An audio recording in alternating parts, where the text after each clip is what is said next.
God is spirit. It takes spiritual men to grab the language of God, to understand what God says per time. Relationship with God is never done in the flesh. Relationship with God is a spiritual activity. You must be serious. The quality of your life is the quality of decision you have made. To talk about it. And I don't know why the Lord is making us to told this direction, but I know God wants to do something. Each time God wants to do a lot of business, He wants to do something special, one of the things He will always first do, He will do some cleanup. He will do some cleanup. So God wants you to do a cleanup. Do a cleanup. So that you can be partaker of what God wants to release. Hallelujah. Hallelujah. I trust the Lord that the Lord will help us in the name of Jesus Christ. Holy Spirit, we trust you this morning. Let your word be line upon lines, precept upon precept. Let no life remain the same. Lord, speak into our spirit, not into our head. Let the word penetrate our soul. Let everyone that will receive the word today receive it at the most fertile aspect of their heart. In the name of Jesus Christ. Jesus' name we are praying. We are still on the subject of repentance. And we are looking at evidence of repentance. But I'm going to introduce this subject this morning because we are going to go to the next point. I trust the Lord to finish on the evidence. That's going to be part 3. Last week we are looking at transformation. I think the other Sunday we look at, the first one we look at was bearing the fruit repentance. Then we look at transformation last Sunday. So we are going to look at about 3 points today. I trust the Lord to be fast. But before those points, I would like to start off with an introduction and to say some certain things very, very vital. Very, very vital. Hallelujah. If you are alive, shout a bigger hallelujah. Look at Malachi chapter 2. And I would like us to take verse 7 then to verse 8. Just 2 verses. The Bible says, the priest's lips should keep knowledge, and they should seek the law at his mouth. For he is the messenger of the Lord. The priest's lips should keep knowledge. Anything that makes you to be a priest, you should find knowledge on your lips. Whatsoever makes you to be called as a priest, as a servant of God, then it means that you have become an authority that people should come to ask questions. They should seek knowledge from you. The Bible says, and they should seek law at his mouth. For he is the messenger of God. I wonder how suddenly men become priests without word. I wonder how you begin to pastor people without a message from God. It baffles me. I wonder, you keep people for 2 hours, 3 hours, 5 hours. They sit down in church, and then there is no word from God. That is what we have received. People can inquire, they can pick anything relevant, and they still go home like that. And you are comfortable. The Bible says, for the priest's lips should keep knowledge, and they should seek the law at his mouth. For he is the messenger of God. But let's go to verse 8. There's something I want to drop there. But ye are departed out of the way. May you not be under a priest that have departed out of the way. But ye are departed out of the way. Ye have caused many to do what? To stumble at the law. Ye have corrupted the covenant of Levi. Says the Lord of hosts. Says the Lord of hosts. Let's go to verse 9. He said, therefore, I have also made you contemptible and base before all the people, according as ye have not kept my ways, but have been partial in the law. There are men of God who are partial. They spare some certain things. They don't want to say some things so that people will not be offended. As a matter of fact, you are employed to offend the heart of men so that they can repent. But sometimes we are so careful.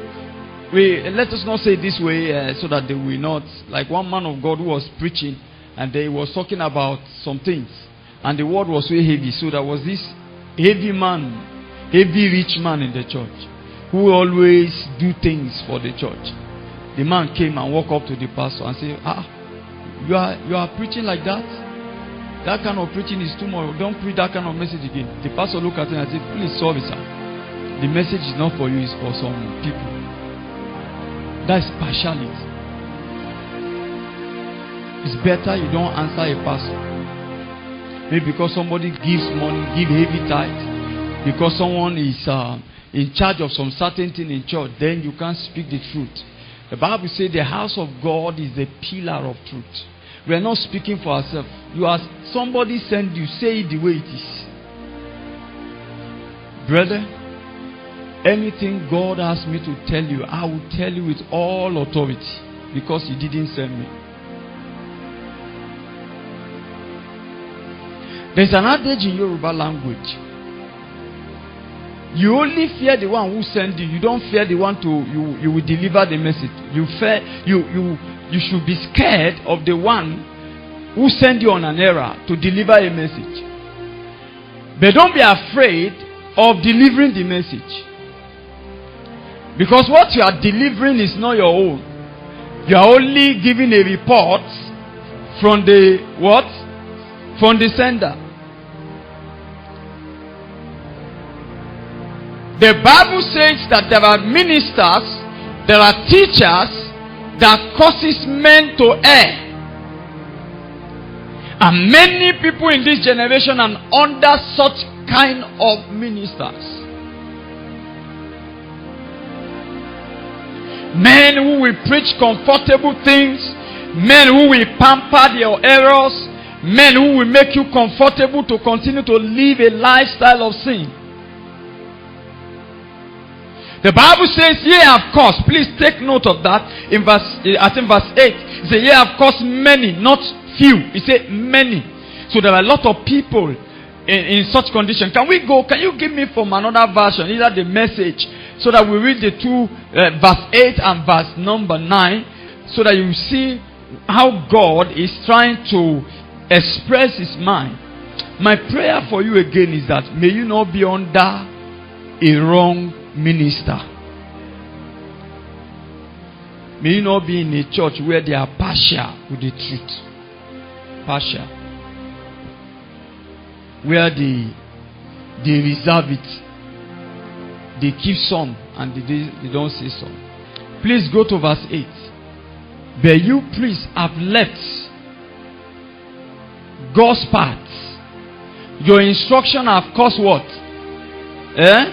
Anything we are teaching you is an instruction. Your instruction have caused what? Many to do what? To stumble into what? Please take note. So that's why you must be careful what you hear and the teachings you receive. I'm saying this.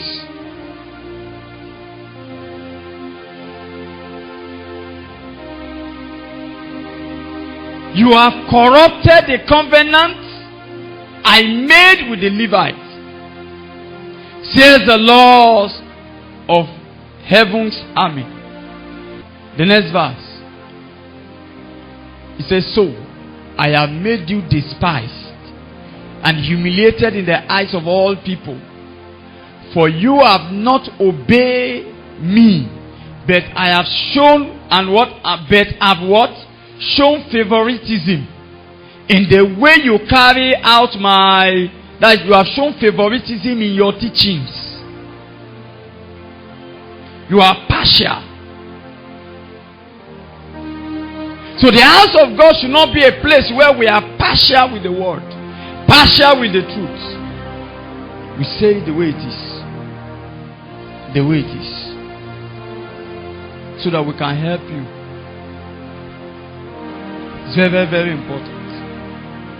My prayer for you again is that may God give you grace to be able to sit with hard truth. Do you hear that? Hard what? May God give you grace to be able to sit with it. Because the kind of people and the kind of configuration, spiritual configuration they have given to us does not accommodate hard truth. Sometimes we want to fight back. Sometimes we want to talk back because the truth is hitting us. I pray for you once again, and I trust the Holy Spirit to give you the grace and the stamina to endure the truth of the scriptures.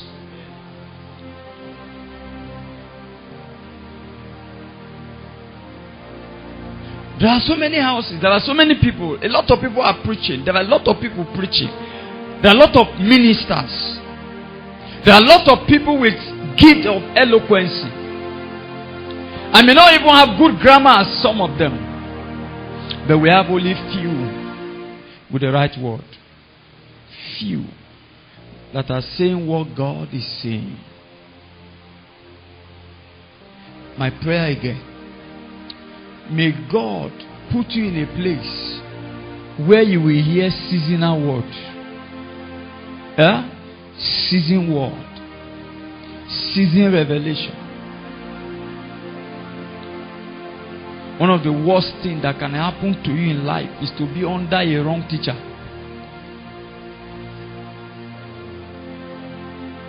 Some of you, your destiny have been hampered, as a result of bad teacher in school. You know what I'm talking about. Some of you are not good in mathematics, maybe because the person who taught you, who laid the foundation of mathematics, made you to do what? To hate mathematics because he handled it wrongly. For me, I hate biology. As you are seeing me, I don't like it. I feel like jumping out of the window. I can tell you my scores in biology because the teachers who handled me in biology, in fact, one of them was so brutal, and I couldn't. It was not friendly. We are going to biology class like we are going to hell. So when they begin to speak all those language of all those biological language, I don't even like it. I don't like the class. So I have made up my mind to fail biology. What am I trying to bring out there is that a wrong teacher can affect your destiny. And you can run with a wrong teaching for many years.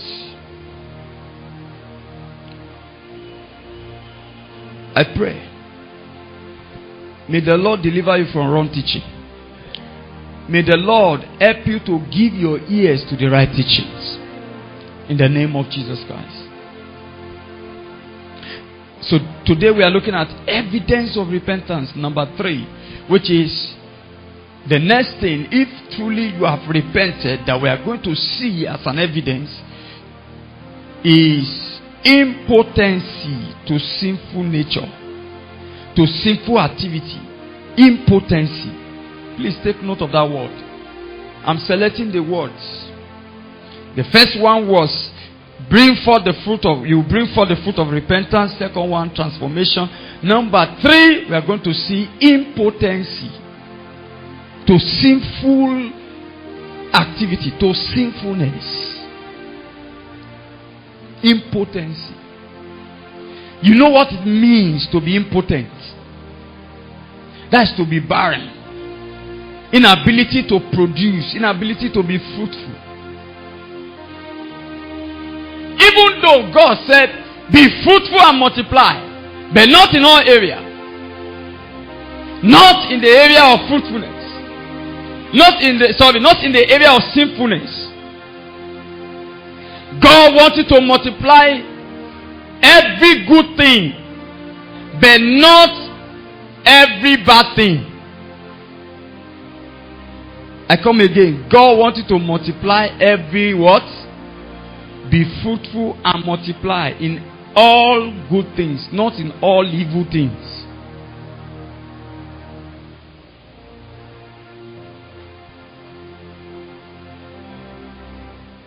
If truly you have repented, one of the things we are going to see, you will lose the capacity to enjoy sin. You will lose the capacity. You won't be fruitful in that direction again. You won't be what? You won't be fruitful at that capacity again. When a person say, I'm born again, I've received the Master, I've received Jesus, and is still productive in sin, no, it has not happened. It's not born again. So one of the evidence that shows that truly repentance has taken place, this person is genuinely repented, is inability to be potent around sinful activity. You are impotent. You can't produce on that ground. What we begin to see around you that multiply is righteousness and the nature of your Father, the nature of God, the character of God. Can we see Romans chapter number 6? Can you quickly give me Romans 6 to back up this? Romans 6 chapter 1 and verse 2. Chapter 6 verse 1 and 2, sorry. Romans chapter 6 verse number 1 and 2. Look at what the Bible says. It says, God forbid. Verse 1. I say from verse 1. From verse 1. What shall we say then? Shall we continue in sin, that grace may what? May what? That grace continue to abound? That was a question. And that question also was answered. Go to verse 2. And he said, God forbid. How shall we that are dead? Dead to what? That's what shows that you are impotent around that area. We are dead. How shall we that are dead to sin live any longer therein? Whatsoever you are dead of, you don't respond to it. You don't respond to it. If you are dead of something, you don't respond to it. A dead man, if you give a dead man blow, he doesn't understand. He doesn't feel it. Blow the dead body, he's not feeling anything. He's not entering. Kick the dead body, he's not responding. That's how it's supposed to be. That's what we are supposed to see.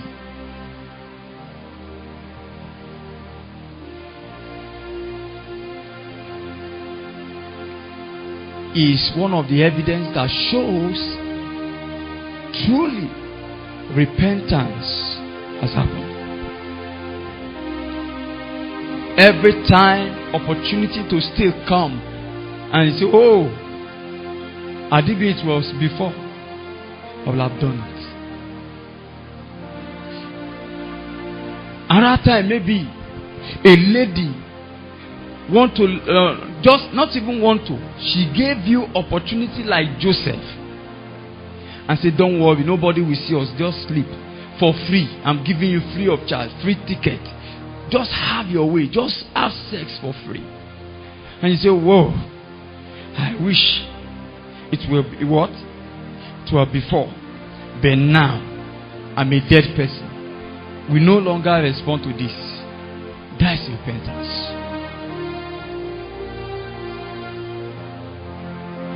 I watch a film. If we bring that film to practical life or to a natural man, what we are talking about is not true. To a natural man will fight. Natural man will kill. A man was that husband was a rough husband in that film, and he got saved.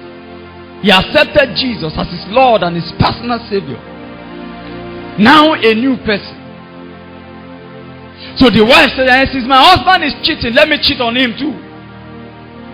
And now he's coming back a new person. He came home and he found another man on their matrimonial bed, sleeping with his wife.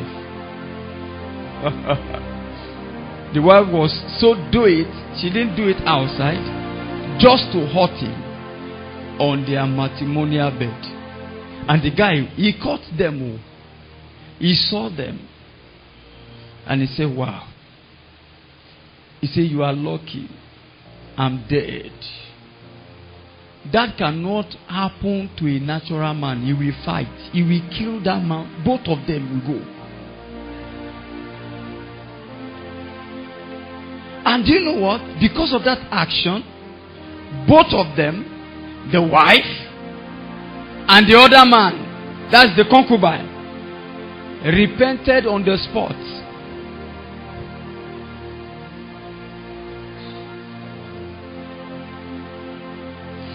Why do you think that guy acted like that? He's no longer potent in that area. He can't perform. Have you heard the word no show? No show in that area. Can you handle sin like that and tell sin no show? When it comes again, no show. I'm dead. No show. No show. Married people will understand that language better. No show. When your wife tell you no show, you know the meaning. No show is no show. Can we also use it in a positive way to tell sin no show? Anger, no show. Jealousy, no show. Backbiting, no show. Lying, no show. I'm no longer potent to produce lies. So no lie today. Fornication. Oh, I wish it were before.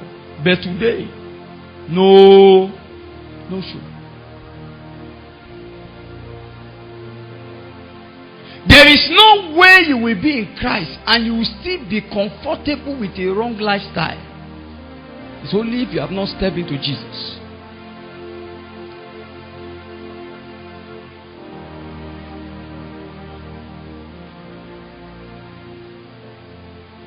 I want to trust the Lord. May you be dead to sin. Hey, you don't understand. I say I trust God. I'm also praying for myself. I trust God for you. And I trust God for myself too. May all of us be dead. Dead to what? To sin. Not responding to it again.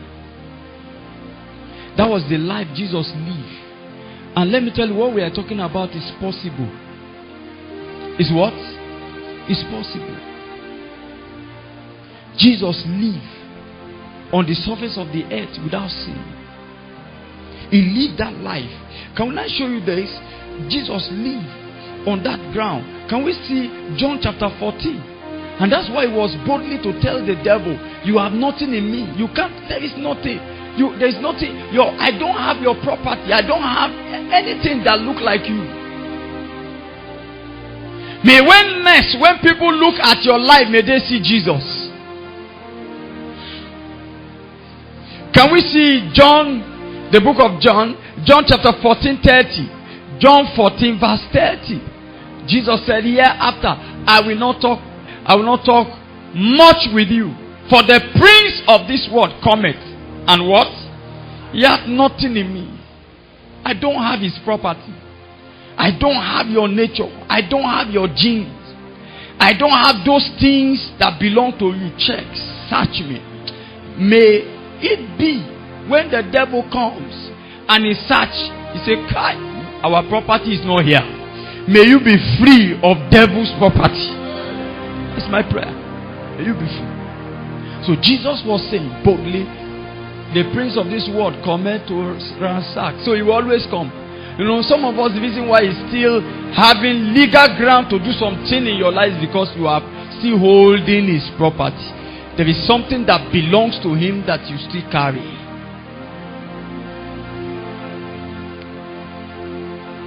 You still carry. What we are talking about is possible.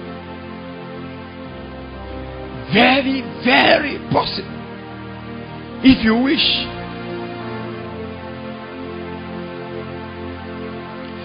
Hebrews chapter 4, verse 14 to 15. We are following a pattern. We are following somebody. We are following Jesus. Jesus is our pattern. Jesus is our master. We are walking after his footsteps. And there is nothing you want to talk about that you are experiencing in your Christian journey that he has not experienced. Look at it. It says, seeing then that we have a great high priest that is passed into the heaven. He was here before, but now he has passed into the heavens. Jesus, the Son of God. Let us do what? Hold fast. What should we hold on to? Hold fast our what? Our profession. That thing we have confessed to be. Let's hold it. Hold it fast, because the devil can take it. Hold fast. Then verse 15. Look at verse 15. The Bible says, for we have not an high priest which cannot be touched with the feelings of what? Of our infirmities. There is nothing you are going through or you have been through that Jesus have never been through. So that's why he identified with the nature of man. He put on human nature to identify with all your weaknesses.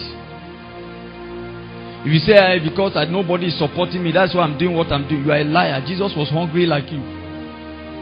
There was a time he fasted for 40 days, no food to break. 40 days and 40 nights. Can you imagine you fasted 40 days, 40 nights, but there is no even food to break? You have to trust God for that. And that did not make him to do the wrong thing. But some of us will say, because I don't have food and this one, then let me go into prostitution. And let me call that man, let him bring food. Let me call this one, let him bring money. Let me do this one. That's not an excuse. Jesus was 100% man.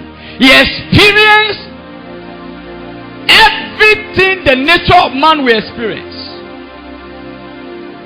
Do you know? I can show you the humanity of Christ in the Bible. I don't have time this morning. There was a time they were traveling with his disciple on the sea. What happened? The Bible says he was sleeping. Have you read that? That's humanity. He decided to sleep.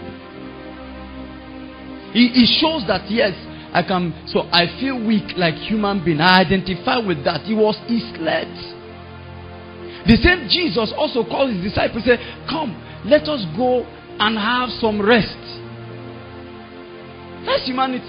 There was a time again he was hungry. He needed food. He saw a fig tree. The fig tree deceived him. And he got there, he discovered, wow, there was no food. He cursed it. That's humanity.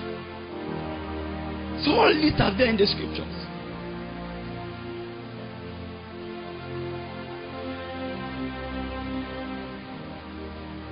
The Bible called him a man of many sorrows.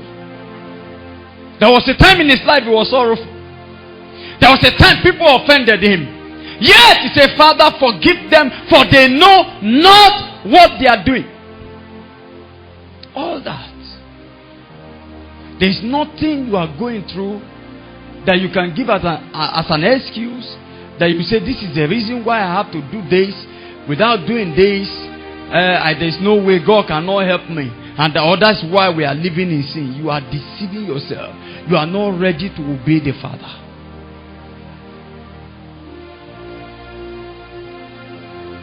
The Bible says, in this human flesh, but was in all point tempted. In all what? In all point tempted, like as we are. Like the way you are being tempted. At all points, at everything, in hunger, in everything, in offense, in everything. In all points. Not, I think the Bible says in some point we'll have said, Jesus, even you, when you put on human flesh, you didn't complete it. But the Bible says in all. So that makes it possible for us. We have no excuse to live a correct Christian life on earth. So he said, in all points he was tempted, yet without what? Please take note of this. Yet without what? Without sin. God is serious about sin. That's why Jesus didn't commit one.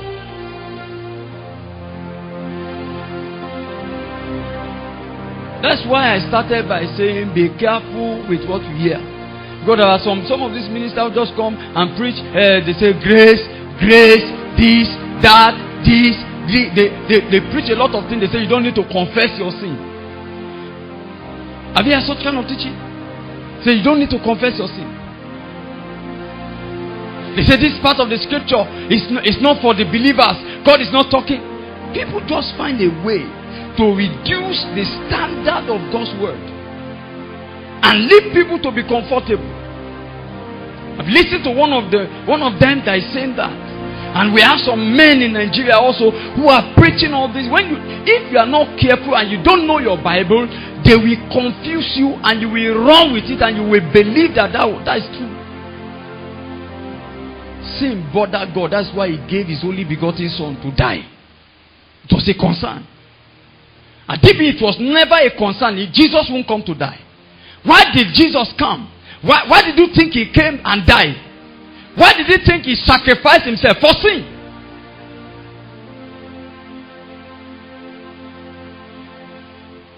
So while he was here, he was so conscious of it and make sure that he didn't live in sin.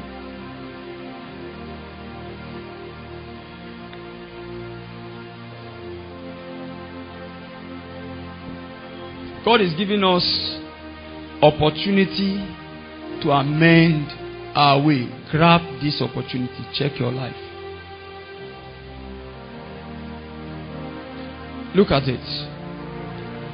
In the book of Hebrews, looking on to Jesus, the author and the finisher of our faith. He didn't say looking on to your pastor. Because that was not the standard recommendation. Looking unto who? Please, let's see it together now. Unto who? Jesus, the author and the finisher. He's the one who authored the journey. And he's the one who have come and live and finish it. So who do you need to follow?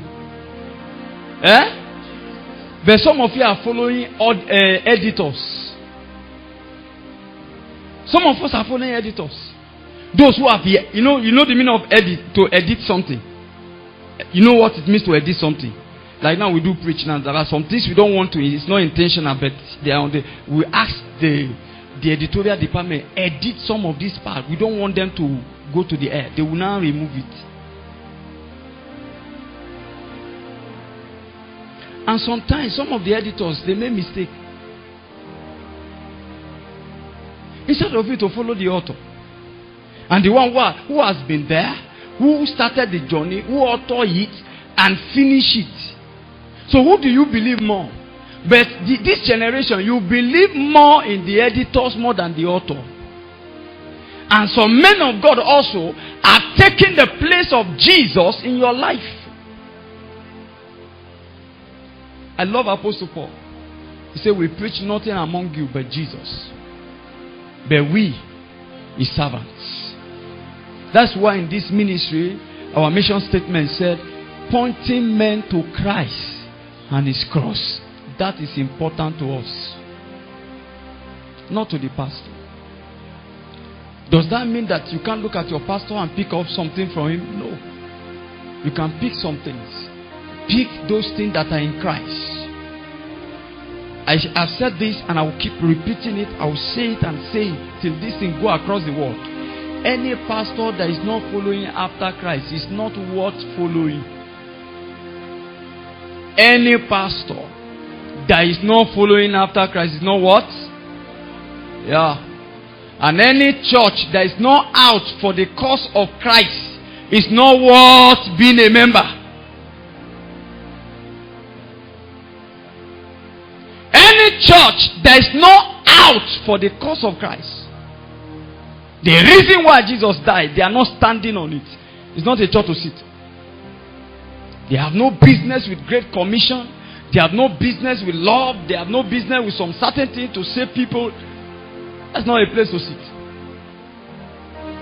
I pray from today, the Lord will give you power to be impotent around sinfulness. You will not be potent in that area. Number 2, thing I will mention today that shows the evidence that you are fully repentant when you no longer live. When you don't live again. You no longer live. When you no longer live. When Jesus is in charge. When Jesus is the one driving your life. Those who are in Bible study, they will understand what I'm talking about. For those of you who don't come to Bible study, you may not understand this point well. But if you are in Bible study, you will know what we are talking about. When Jesus is the one that is on the driver's seat.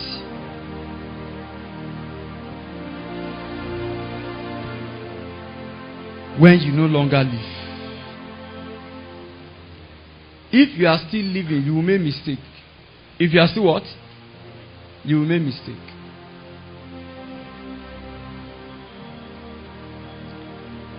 But if it is Jesus that is living in you, you will do a lot of things. Right. Galatians 2:20. Galatians 2:20. Galatians chapter 2 verse 20. Are we there? I am crucified with Christ. Nevertheless, I do what? Even though I've been crucified. To live a crucified life means you die with Christ. You identify with his suffering. I am crucified with Christ. Nevertheless, I live. What is it that you crucify? The old nature. The first Adam. That disobedient nature. That nature that cannot obey the word of God. That can't obey the laws of God. You take it to the cross and nail it there. Because the cross is the only thing that can handle sinful nature. That can handle the flesh. It takes the cross to handle the flesh. So Jesus took it to the cross, nailed that stubborn nature. As long that nature did not go to the cross and die, are you hearing me? You will still be controlled by the Adamic nature. So he said, I am crucified with Christ. Nevertheless, I live. Yet, not I. Are you still doing it yourself? Is I still living? I. You know, when you see people that are full of I, they just know, remove God from there. There is no God. No God. They don't understand. They don't depend. I. Everything I. When you just see somebody that is full of I, fear them. They don't talk God. Everything I. That was why the Bible called that man, that foolish man, who gathered a lot of things. And when you look at it, there was about 7 I. 7 of them. I will fill my barn. I will do this. It was those and God called him, oh foolish man. You are a foolish man. You are very foolish. Full of yourself. I is the language of the devil. And we are sent to the throne of God. I will do this. I will do that. I. That I need to die so that Jesus can come up. You are so proud of your education. It's not your education. It's not your power. It's It's not your connection. Let Jesus connect you. It's not what you know. Your beauty cannot help you. Let Jesus' beauty reflect in you. Everything. He said, not I. Can you get to a point whereby, you see, when you are living like this, when you are driving, you are no longer in charge of the seat. Jesus will be driving in you. If you marry like this, with this, if you have understanding, I want you to go home and sit with this scripture and ask the Lord, please open, Holy Spirit, open this scripture, please. Can you teach me more about this? You look, if you come to this level, you will be the best husband or the best wife, because you no longer, who is living? Then at that point, anything I'm doing, who will be doing it? It's Jesus. It's not me that will be loving my wife. It's Jesus in me that will love her. And you know, if Jesus wants to love, He will love you with, He will love with everything. That was why He gave all, the highest sacrifice. For God so loved the world, He gave His only begotten Son. He died, He shed it.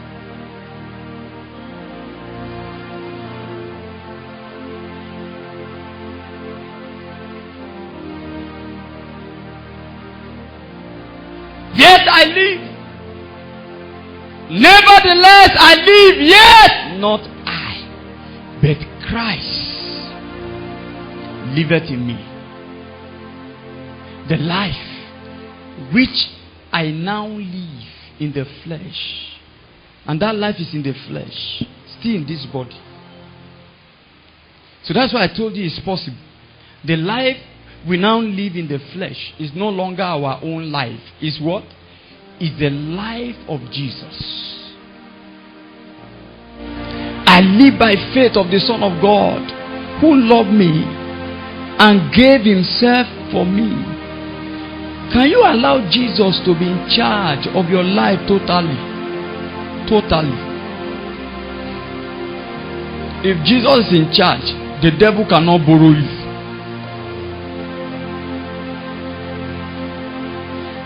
I said this in Bible study. I said, we know who is in charge by the way you talk, by the way you, by your decision. Your decision have told us we know you are, it's you. You are in charge.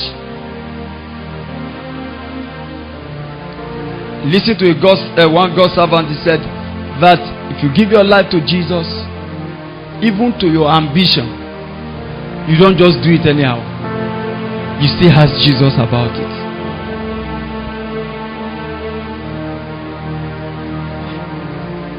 When you genuinely repent, I will perish. We will see Jesus. I will be covered. Jesus will come up.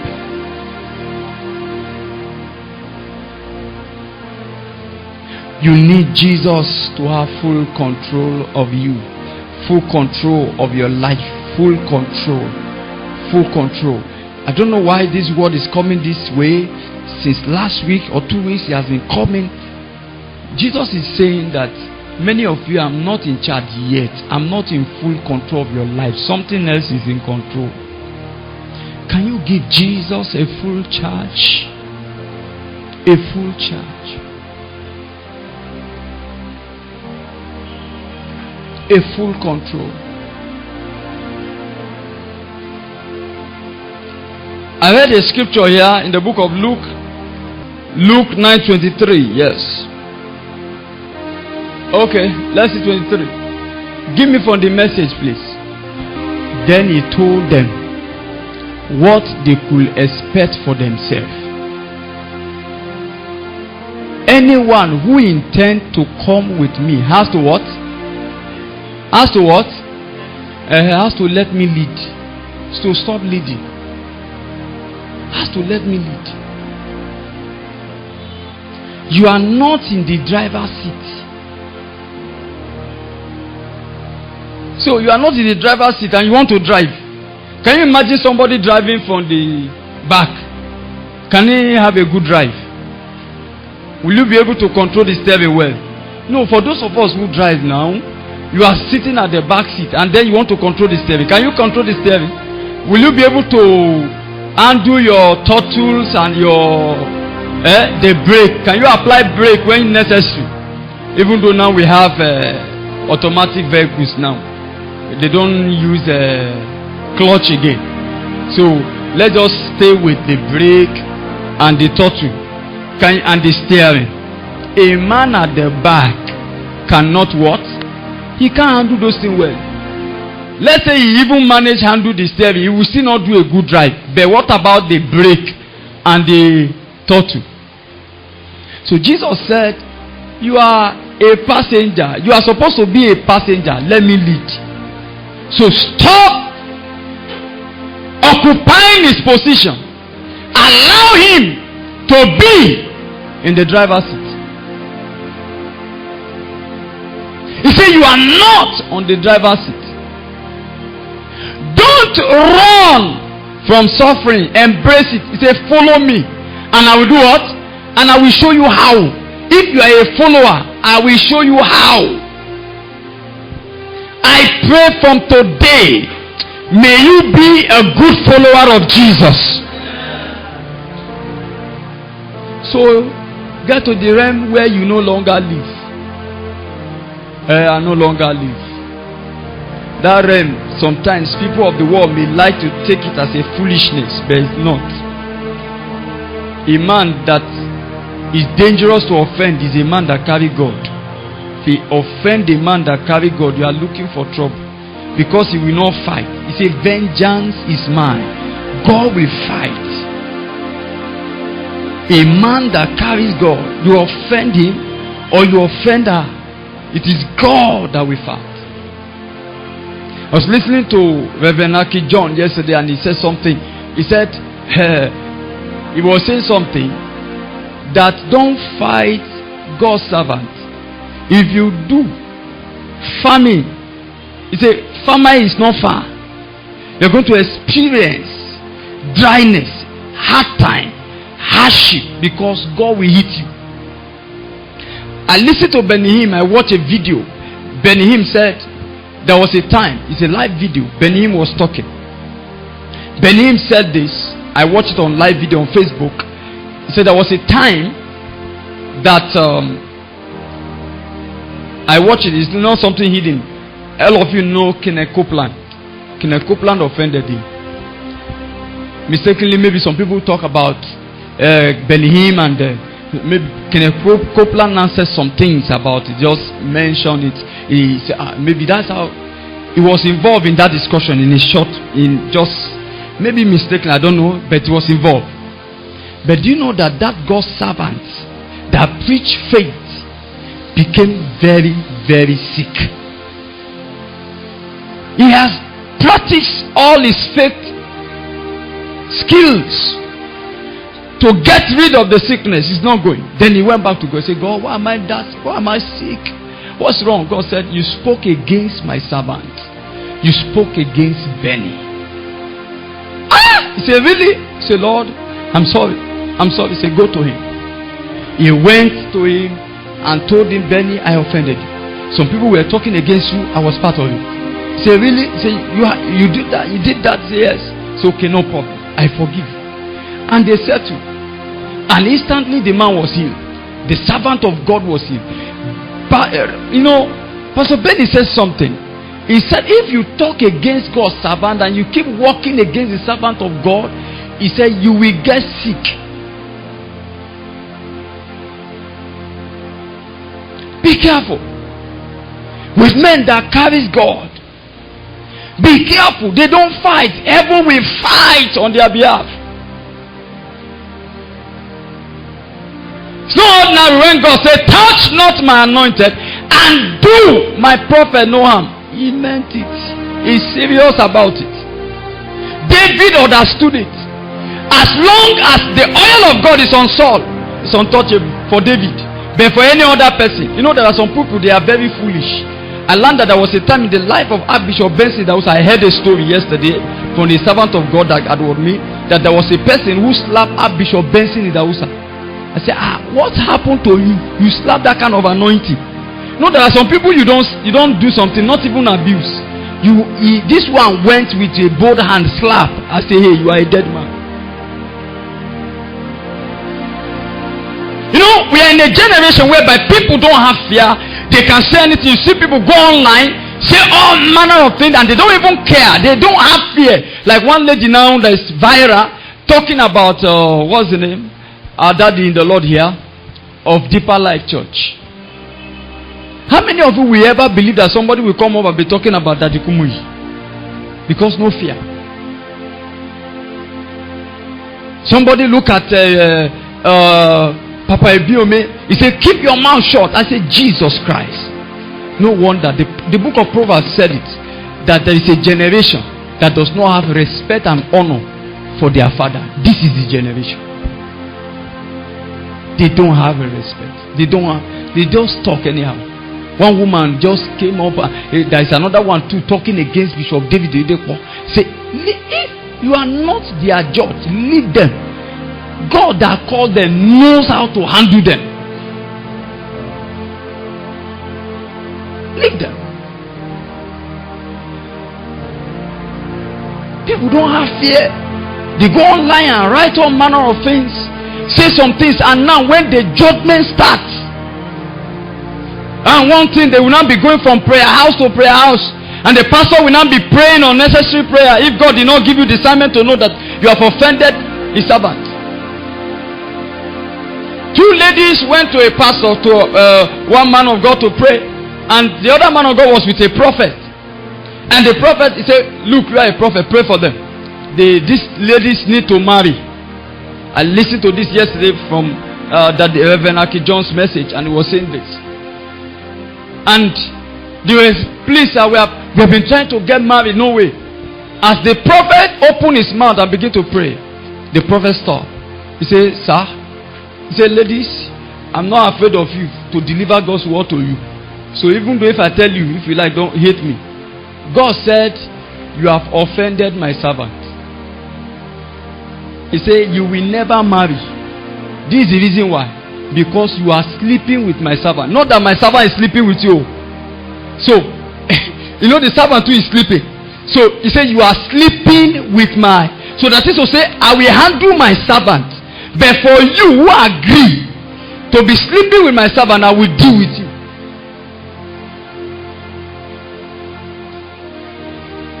Be careful. Don't be borrowed. Devil is looking for people to borrow. When it comes to the lost anointed, those who carried all the people of God, have you seen God fighting for his people? Go and read the book of Exodus. You understand. A whole Pharaoh was drowned for it. The land of Egypt experienced a lot of things because of God's children. The economy of Egypt, all their firstborn died. Just because God is trying to fight for those that stand on his path, that stand for him, who are standing with God. I pray from today, you will allow him to live, so that when he lives, he begin to do everything for you. There are those who offend you. I tell you, you may not talk, but you will see him fighting. Lastly, the evidence that shows that a man has fully repented. This is the last one. Is what we call godly sorrow. Godly what? Sorrow. There's what we call worldly sorrow, and there's what we call godly sorrow. The two are not the same. The two are not what? When we talk about godly sorrow is it comes in repentance when you have realized that what you have done is wrong and you are bitter about wrong thing. You hate that thing. Like for example, maybe you are a smoker. You just find yourself hating what even led me to smoking. I hate smoking. I hate this lifestyle. And you don't like that. How did I even come into this? That's godly sorrow. And then it's leading you to repentance and making you not to go back to those things again. But worldly sorrow, this is what worldly sorrow does. Worldly sorrow is that you are a businessman, you are doing well, and suddenly maybe you have you are importing goods worth billions of naira, let's say 1 billion, and they say all the goods perish at sea.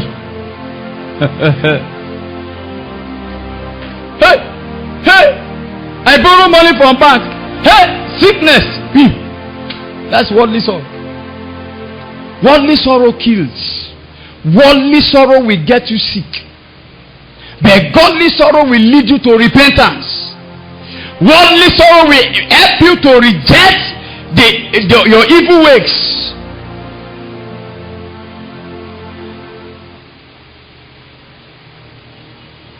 That's worldly sorrow. So you don't need worldly sorrow. That one doesn't help. So we even preach to tell you that get out of sorrow. Don't allow sorrow, because that one can kill you immediately. But this one leads you to repentance. Lead you to repentance. Can we see 2 Corinthians chapter 7? Because our time is far spent. Chapter 7 verse 8 to 10. Chapter 7 verse 8 to 10. Amen. Praise God. Chapter 7 verse 8 to 10. Are we there? Okay. The Bible says, for though I made you sorry with a letter. So for this man, his writing pen was a way of creating godly. So you see, any word of God that does not produce repentance, it has not come to this realm. For this man, it was his writing letters. So he wrote to his people. So by the time they read, the thing will prick them into their hearts, and they will be sorrowful about their wrong heart. If you get to a point where you are doing wrong thing and you are comfortable with it, you have a seared conscience. Your conscience is dead. Your conscience is no longer living. You are doing wrong thing, you are comfortable, you enjoy it, and you are doing it. I pray from today. Let's go on. Verse what? 8. I did not repent, though I made you sorry with a what? With a letter. I did not repent, though I did repent, for I perceived that the same epistle had made you what? Sorry. Though it were bad for a season. It happened for a season. Now I rejoice. Not that ye were made sorry, but ye sorrow to what? That sorrow should lead to repentance. Godly sorrow. For ye are made sorry after a godly manner, that ye might receive damage by us in nothing. For godly sorrow worketh repentance to salvation, not to be what? To be repented of, but the sorrow of the world worketh what? I've given you an example. To work death. That's worldly sorrow. Marriage break can lead to worldly sorrow. Marriage ends in the world. Relationship. I've seen a lady that I was just an intermediary. So when I discovered the relationship, I said, okay, let's put it to an end. And I helped them. We end the relationship. Come and hear cry. Come and see cry on phone. I saw. I said, move on with your life. You don't even know what God is delivering you from. A broken relationship is better than what? A broken home or marriage. This one is not, you have not married. So now, just thank God. God will always bring another person.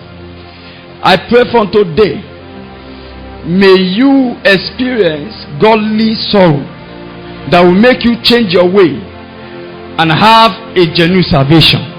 In the name of Jesus Christ. Can we bow down our head and talk to God? Can you talk to your Father? This morning I pray, give me grace to change my way. Give me grace, Lord.